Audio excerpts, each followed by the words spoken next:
Young woman, Mel Stevens, who has dark hair, stands in front of a unit wearing a red top. Font reads Mel Stevens. Mel sits on bed with dog. I'm renting a unit and I've made it my own. I love where I live, but I value my independence even more.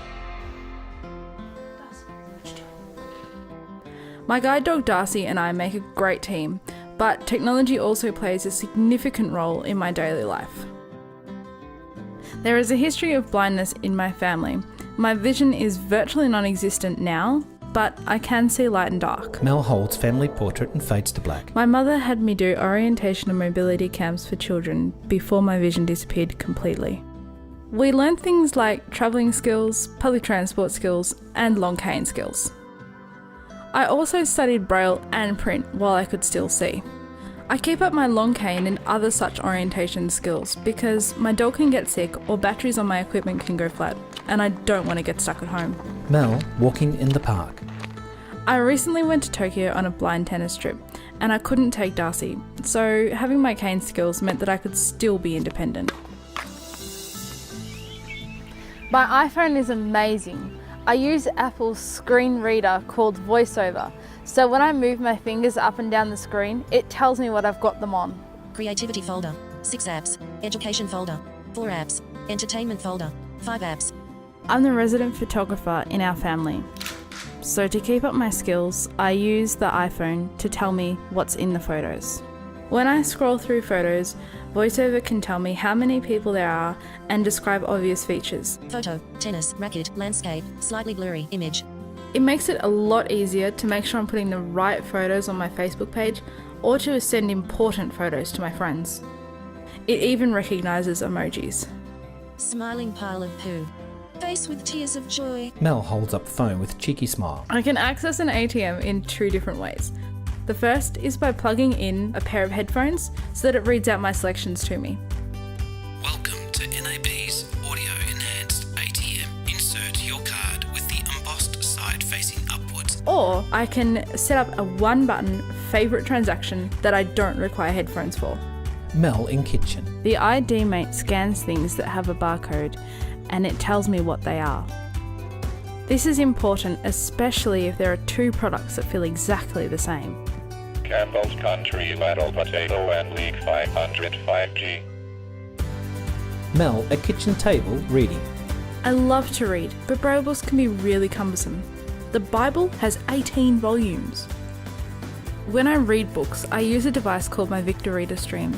It can download audiobooks, and I can listen to audio-described films on it. In the infirmary, Ginny and Hermione sit beside Ron's bed as Madame Pomfrey checks his temperature. Harry turns as a group of staff come in. Quick thinking on your part, Harry, using a bazoar. You should be very proud of your student, Horace. And I could even read that day's newspaper on it. The Age. Headline, Out Goes Gone.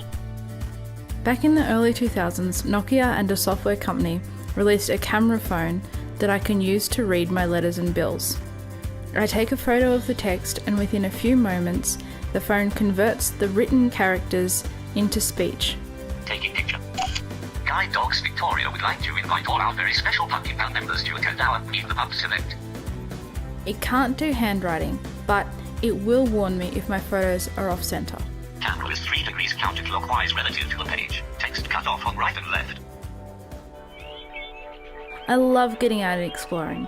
I use the Maps app on my iPhone if I need to get somewhere in a hurry, but if I'm exploring a new place, I use a device called the Trekker Breeze, which is a GPS system. Extended Search, Commonwealth Bank, Bookline, Manhattan Shoes. The voice software tells me important details about where I am, can describe my surroundings and important landmarks. Commuter rail station. I went to Adelaide recently and I put the Trekker into explore mode. When I was ready to go back to my motel, I told it to navigate me to the location that I'd landmarked before I left. Mel presses button to navigate home.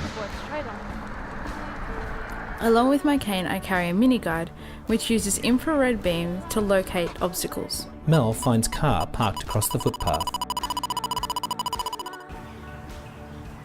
Even though I have all this technology, I still like to use a portable Braille machine.